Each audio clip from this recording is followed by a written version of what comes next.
बिस्मिल्लाहिर्रहमानिर्रहीम अस्सलामुअलैकुम नहमदुहु व नुसल्ली व नुसल्लिमु अला रसूलिहिल करीम फ़अम्मा बाद अऊज़ु बिल्लाहि समीउल अलीम मिनश शैतानिर रजीम बिस्मिल्लाहिर्रहमानिर्रहीम। प्रोग्राम दास्ताने करबला के साथ मैं हूं आपका मेज़बान मोहम्मद उमर ख़ान। नाज़रीन, आज का ये प्रोग्राम जो कि प्राइम कैनेडा टीवी के नाज़रीन के लिए बिलखुसूस पेश किया जा रहा है यौम आशूर की ट्रांसमिशन की मुनासबत से, और आज जो शख्सियत हमारे साथ तशरीफ़ फरमा है इस प्रोग्राम में, वो पाकिस्तान ही नहीं बल्कि बैनुल-अक़वामी तर्ज पर और बैनुल-अक़वामी सतह पर अपना एक मुमताज़ मकाम रखते हैं, क्योंकि इस वक्त पूरी दुनिया में जो दीन से मुताल्लिक़ ना सिर्फ मसाइल बल्कि मामलात हैं, उसमें आपकी शख्सियत अपना एक ख़ास मकाम रखती है और आप समाजी सतह पे भी अपनी खिदमात अंजाम दे रहे हैं। हमारे साथ आज मौजूद हैं रिलीजियस स्कॉलर हैं और आपका इल्मी तहक़ीक़ और दीनी तहक़ीक़ के हवाले से बहुत ही नुमायाँ मकाम है। मैं ज़िक्र कर रहा हूँ जनाब राव नासिर अली जहांगीर साहब का। अस्सलामु अलैकुम वरहमतुल्लाह। जी वालेकुम अस्सलाम वरहमतुल्लाह। कैसे हैं राव साहब, कैसी तबीयत? जी अल्हम्दुलिल्लाह, आप ठीक हैं, खैरियत से? अल्हम्दुलिल्लाह। आज चूँकि यौम आशूर है और दरस करबला और दास्तान करबला की मुनासबत से और यौम आशूर की मुनासबत से आज हमने प्राइम कैनेडा के नाजरीन के लिए इस प्रोग्राम का एक एहतमाम किया है, ताकि हम दास्तान करबला के तवस्सुत से वो नई नस्ल उम्मत मुस्लिमा की जो इस वक्त कैनेडा, यूरोप और अमेरिका में मुकीम है, इस नई नस्ल को हम वो पैगाम पहुंचा सकें जो पैगाम हज़रत इमाम हुसैन रज़ी अल्लाह ताला अन्हु का पैगाम था, जिसके लिए ख़ानदान अहले बैत ने इतनी बड़ी लाजवाल क़ुरबानी दी और आज तक और ता क़यामत इस क़ुरबानी का हमेशा ज़िक्र किया जाएगा।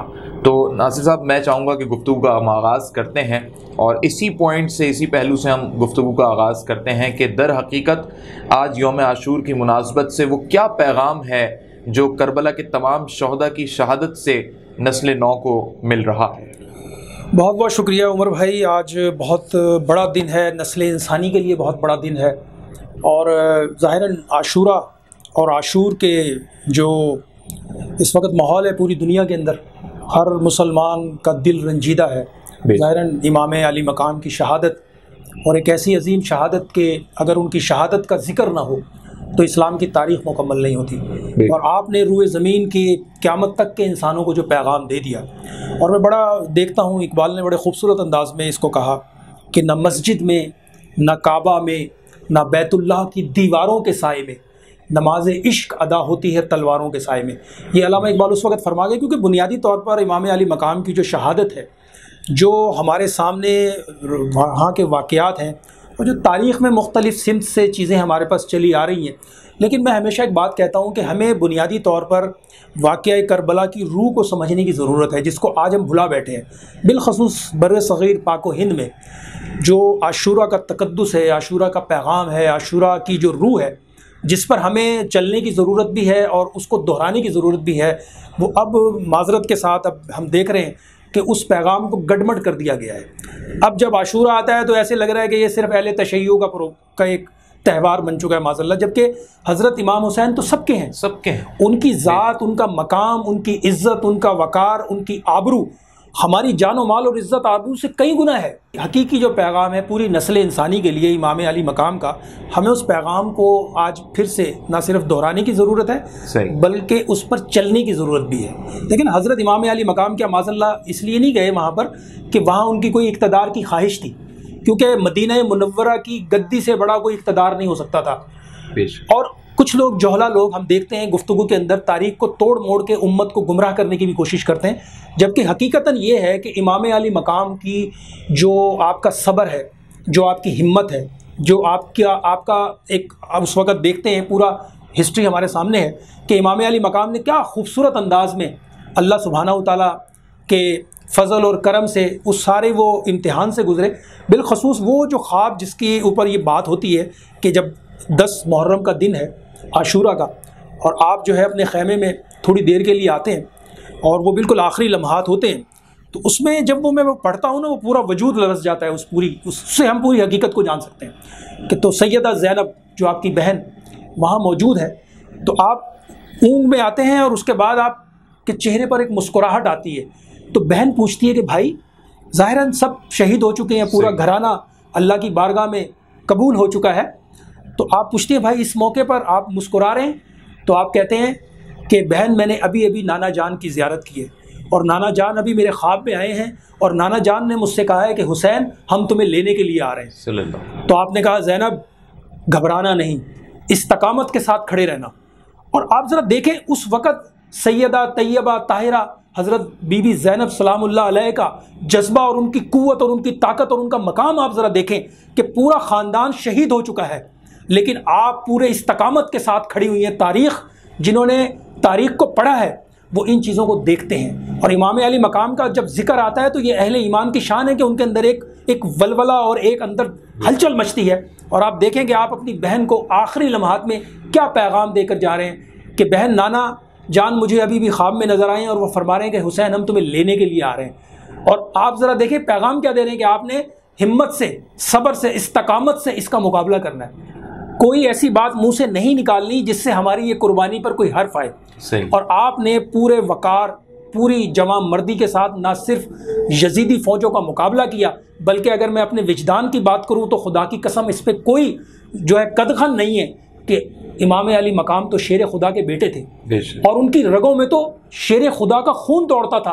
वो शेर खुदा कौन थे? ज़रा अपने जहनों पर जोर तो डालिए। शेर खुदा वो हैं कि उनका आज भी नाम आए तो खैबर कांप जाता है।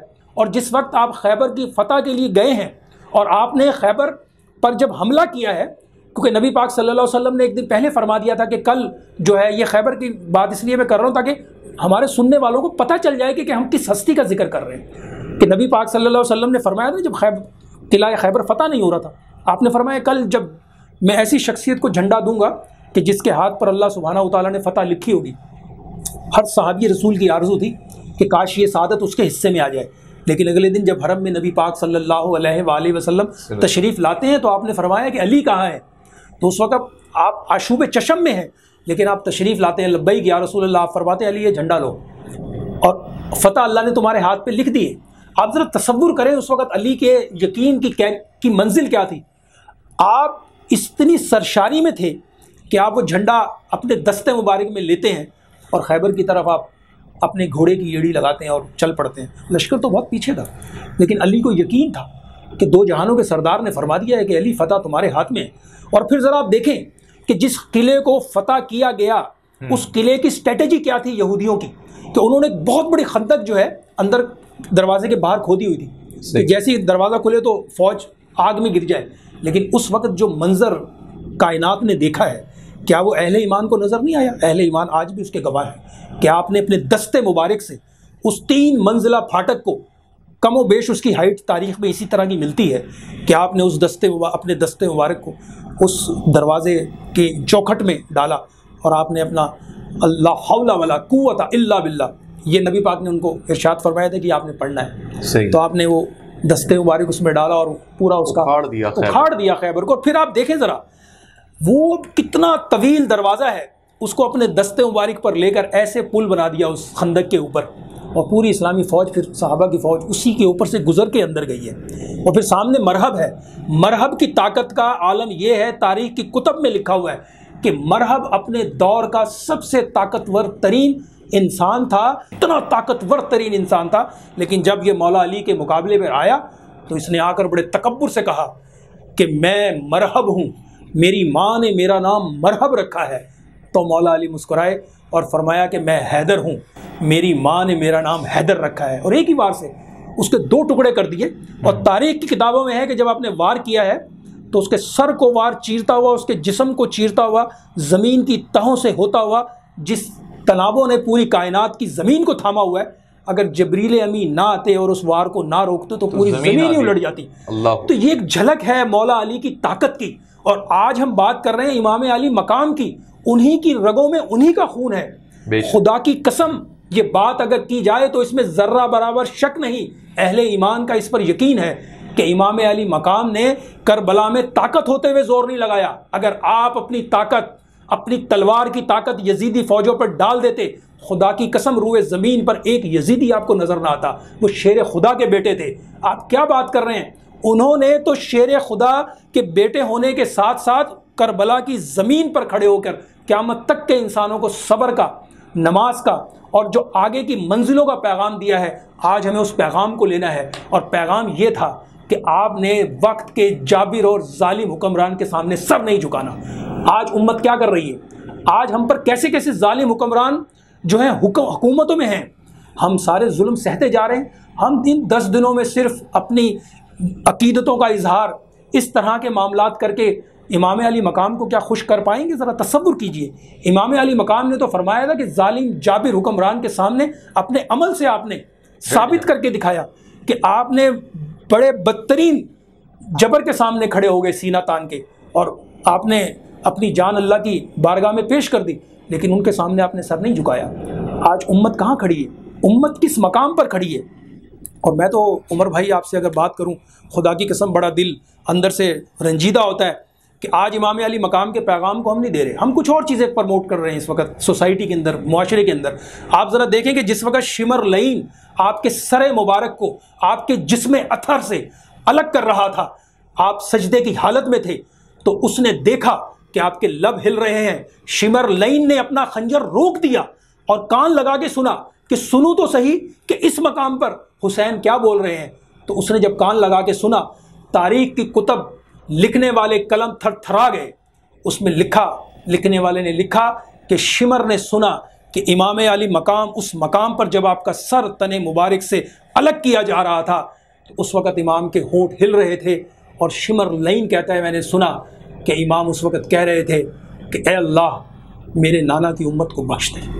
अब आप मुझे बताएं, ये पैगाम आज हम कहाँ दे रहे हैं? अच्छा, ये बताएं कि मैदान करबला में और इस पूरे वाक़े में जो यजीद का किरदार है और जो यजीदी फ़ौज है, जी, कहा जाता है कि इसके पीछे जो एक पूरी लॉबी मेकिंग है, उसमें अहले यहूद का बड़ा इंपॉर्टेंट रोल है। जी जी जी। यानी यजीद का तो अपना पलीद तरीन किरदार है ही है, जी जी, लेकिन यजीद अकेला नहीं है इसमें, और इसमें जो उसके मुशावरत और मुशीर हैं जी, उसमें अहले यहूद भी हैं। बिल्कुल। तो क्या आप ये समझते हैं कि उस वक्त से उम्मत, यानी एक तरफ यजीद भी तो जिसकी औलाद है, यानी वो अपने आप को एक बड़ा प्रोटोकॉल में लेता है ना, इस्लाम के प्रोटोकॉल में। और जब बीबी ज़ैनब उसके सामने हाजिर हुई तो उसने तारीखी खुतबा है, लेकिन इब्तिदा में उसने जो कुरान की आयत सामने रखी, व तो इज्जु मंतशा व तो जिल्लु मंतशा, तो तारीख में तो वो भी अपने आप को मुसलमान कहलवा रहा है। बिल्कुल बिल्कुल ऐसे ही, बिल्कुल लेकिन काम जो है उसने कुफ्फार से भी बढ़ के किया। देखे ना कि जब करबला की ज़मीन पर दोनों तरफ अजान होती थी, यजीदी लश्कर से भी अजान बुलंद होती थी और हुसैनी लश्कर से भी अजान। असल बुनियादी जो सवाल है, आपकी जो बात है, उसको मैं इस तरह से मुकम्मल करूं तो ये हमारे नाजरीन तक एक बड़ा ज़बरदस्त पैगाम बनता है कि बुनियादी तौर पर तो अल्लाह अकबर वो भी कह रहे थे और अल्लाह अकबर ये भी कह रहे हैं। असल अल्लाह अकबर किसका है? असल हमें ये चीज़ यहाँ पर इस पैगाम को हमें समझने की ज़रूरत है। सबसे अहम चीज़ जो है वो ये है कि इमाम अली मकाम ने करबला की ज़मीन पर खड़े होकर जो उस वक़्त पैगाम दिया है, तो उस वक़्त अब क़यामत तक के इंसानों के सामने दो इस्तियारे बन गए हैं। क्योंकि ये हदीस जब हम पढ़ते हैं किताबों में, तो इसमें बहुत सारे लोग बात करते हैं कि इसका मतलब क्या है कि अल्लाह के हबीब ने फरमाया कि हुसैन मुझसे है, और फिर फरमाया मैं हुसैन से हूँ। तो ये जो 60 हिजरी से पहले के जो वाक़यात हैं, तो हुसैन का तारुफ क्या है? नबी पाक सल्लल्लाहु अलैहि वसल्लम की ज़ात मुबारका, आपका एक इस्तियारा है, आपकी एक तारीफ़ और तौसीफ़ नबी पाक सल्लल्लाहु अलैहि वसल्लम की ज़ात से उम्मत तक पहुंच रही है। लेकिन जब वाक़या करबला होता है, वाक़या करबला के बाद से अब क़यामत तक के लिए इस्लाम का जो तारुफ है, इस्लाम का जो इस्तियारा है, वो हुसैनियत है। अब दो ही हैं लश्कर, बाकी लश्कर ख़त्म हो गए, नमरूद, शद्दाद, फ़िरौन सब ख़त्म, तारीख़ का हिस्सा। अब क़यामत तक के लिए दो इस्तियारे हैं उमर साहब, क़यामत तक के लिए इन दो इस्तियारों पर अब कायनात चलेगी।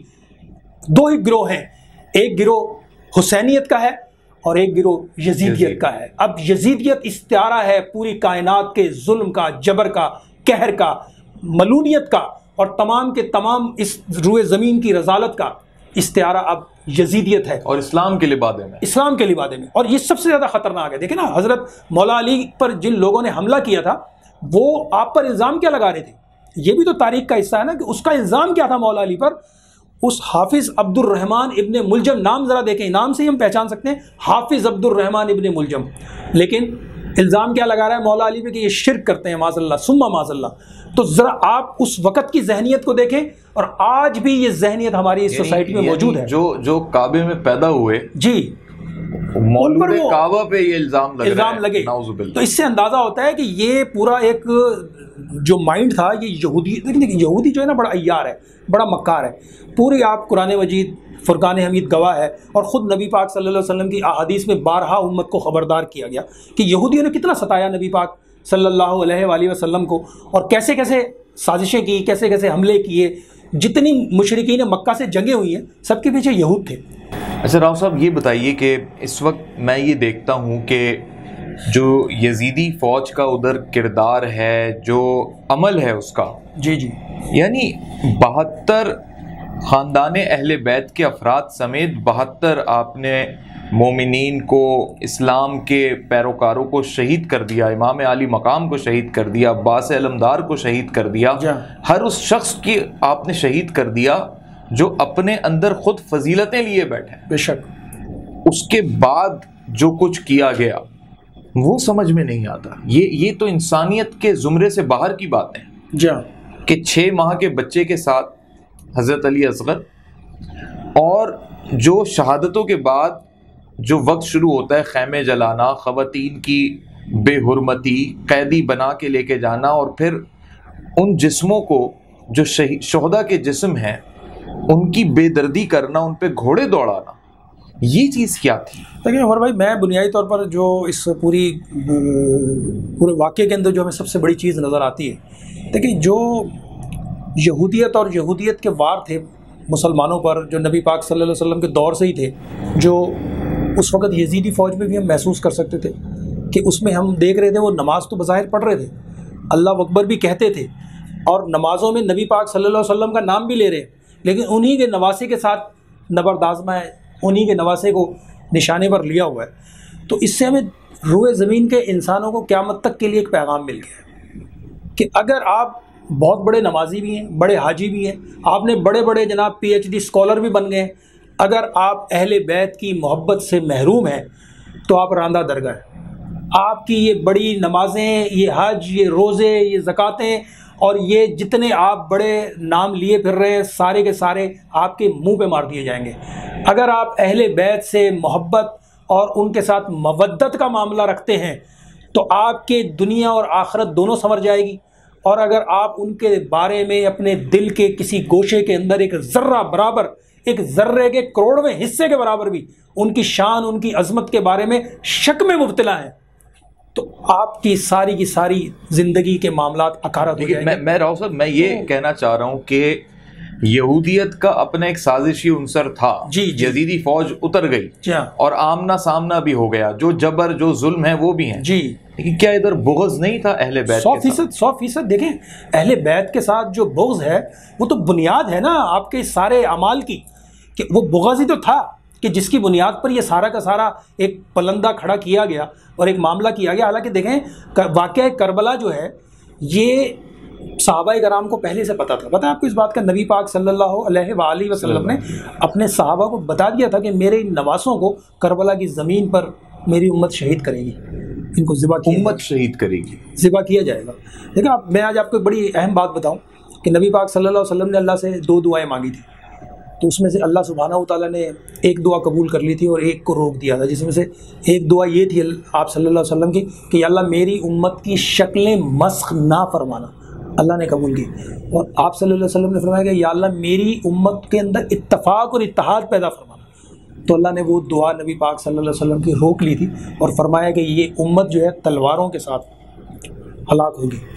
तो आप ज़रा ये देखें कि ये जो बुग़्ज़ है, बिल्कुल आपने 100% सही निशानदेही की है, ये बुग़्ज़ था अंदर जो चला आ रहा था उनके अंदर, और तो वही उसका ये समझाए ना मुज़ाहिरा हमें नजर आ रहा है। दीन लेकर आए जी, जिनके ख़ानदान में दीन उतरा, उनसे ही अगर बुग़्ज़ होगा बिल्कुल, तो फिर कहाँ का दीन और कैसा मुसलमान, कैसी उम्मत? ज़ाहिर नहीं है, मैंने इसीलिए तो कहा ना आपसे कि आप जितने मर्जी फजीलतों के अंबार लगा लें अपने लिए, आप अहले बैत से बुग़्ज़ रखते हैं, अहले बैत की अज़मत के बारे में आप अपने दिल के करोड़वें हिस्से के अंदर सिर्फ शुबा लाते हैं, ज़ुबान से उसका इजहार नहीं करते, सिर्फ दिल में ये ख्याल करते हैं माज़ल्ला सुम्मा माज़ल्ला कि अहले बैत की हस्तियाँ कमतर थीं या ऐसी कोई बात तसव्वुर में भी आती है तो आपके सारे अमाल अकारत हो जाएंगे। अच्छा नहीं राव साहब, मैं ये समझता हूँ कि ये जो बुग़्ज़ अहले बैत है, क्योंकि मैं अगेन उस बात को पॉइंट आउट करना चाह रहा हूँ यहाँ पे कि जो कुछ शहादतों के बाद हुआ, जो लाशों की बेहुरमती हुई, जो अहले बैत की ख़वातीन के साथ, बच्चियों के साथ ज़्यादती हुई और जिस तरीके से उन्हें कह लें कि बग़ैर चादर के कैदी बना के और शाम के बाज़ार से गुजार के, ये तो पूरा एक बुग़्ज़ था रसूलुल्लाह सल्लल्लाहु अलैहि वसल्लम से, उनके ख़ानदान से।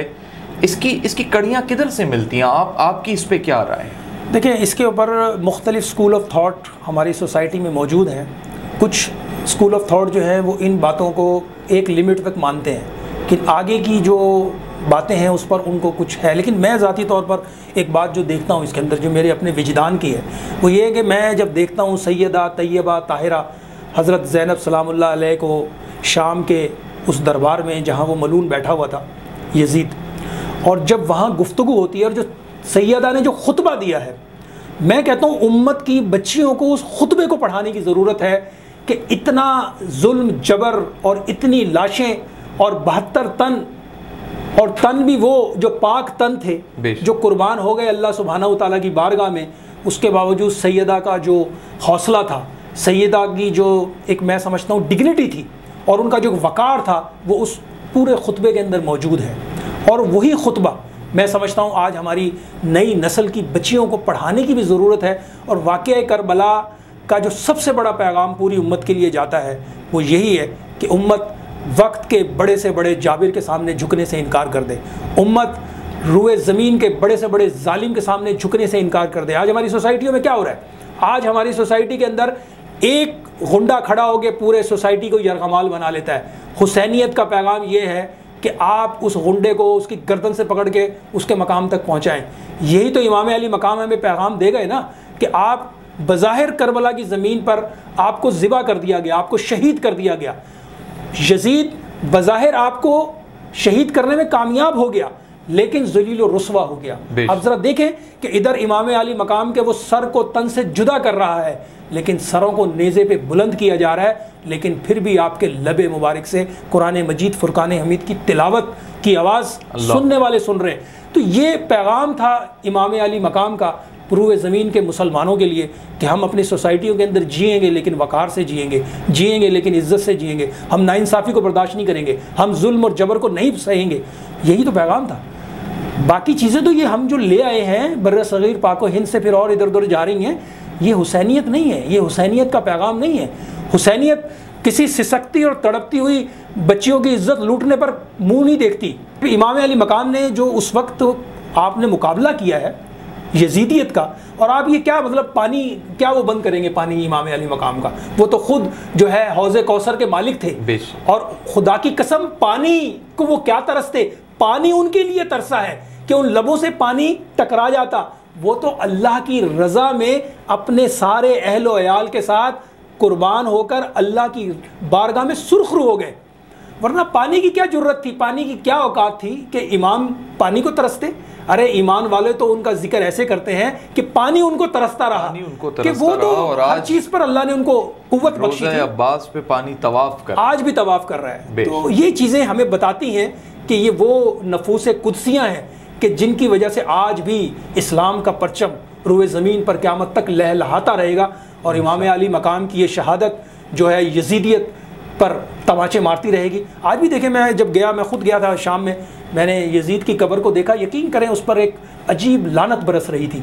और ये मनाजिर, और फिर मैं सैयदा तैयबा हज़रत बीबी ज़ैनब सलामुल्लाह अलैह के रोज़े पर गया हूँ। खुदा की कसम उमर भाई, वहाँ जो अनवार और तजल्लियात की बारिश थी वो इंसान के पूरे वजूद को लर्जा देती हैं कि वहाँ जो अनवार और तजल्लियात थे और जो वहाँ दुरूद और सलाम की सदाएँ बुलंद हो रही थी। तो मैंने कहा कि यजीद तू ताकत में होते हुए भी मलून हो गया, और इमाम अली मकाम अपना सर देकर भी जो है वो अल्लाह ने उनको बुलंद फरमा दिया। अब क़यामत तक के लिए दो ही इस्तियारे रुए ज़मीन पर उनका जिक्र होगा, एक हुसैनियत है और एक यजीदियत है। और यजीदियत हमेशा मुर्दाबाद, हुसैनियत हमेशा जिंदाबाद। यही हमारी ज़िंदगियों का हासिल है कि अल्लाह सुब्हानहू व तआला में हुसैनियत की कदमों की खाक के अंदर हमें भी शामिल फरमाकर हमारी नस्लों को भी अल्लाह पाक सुरखरुई अता फरमाए और हमें अहले बैत की मोहब्बत अता फरमाए, अहले बैत का एहतराम अता फरमाए। अहले बैत की मोहब्बत के बगैर तुम्हारे पास अगर अंबार है नेकियों का, अंबार है सनदों का और स्कॉलर और PhD और डिग्रियां लेकर आप फिर रहे हैं, लेकिन अगर अहले बैत की मोहब्बत से महरूम हैं, खुदा की कसम आप रूए ज़मीन के सबसे गरीब इंसान हैं। बेश यही मैं समझता हूँ। बहुत शुक्रिया राव नासिर अली साहब, आपने वक्त दिया आज हमें। तो नाजरीन, प्राइम कनाडा TV पर ये मुहर्रम उल हराम के यौम आशूर के हवाले से एक खुसूसी प्रोग्राम आपकी खिदमत में पेश किया गया और इन दो मिसरों के साथ मैं इख्तिताम करूँगा कि इंसान को ज़रा बेदार तो हो लेने दो, इंसान को ज़रा बेदार तो हो लेने दो, हर कौम पुकारेगी हमारे हैं हुसैन। इंशाअल्लाह अल्लाह रब्बुल इज़्ज़त के फ़ज़ल से हम अनकरीब हुसैनियत का मज़ीद आगे प्रचार भी करेंगे और इस पैगाम को आगे तक पहुँचाएँगे ताकि ता क़यामत आने वाले उम्मत मुस्लिमा का हर नौजवान हुसैनियत का पैगाम अपनी ज़ुबान से, अपने अमल से आगे पहुँचाए और यजीदियत का रास्ता रोके और रुकावट बने, और जहाँ जहाँ जुल्म सितम और जबर हो वहाँ वहाँ हमें हुसैनियत का अलम बरदार बनकर यजीदियत के ख़िलाफ़ बरसरे पैकार होना पड़ेगा। मोहम्मद उमर ख़ान को दीजिए इजाज़त। अस्सलामु अलैकुम वरहमतुल्लाह।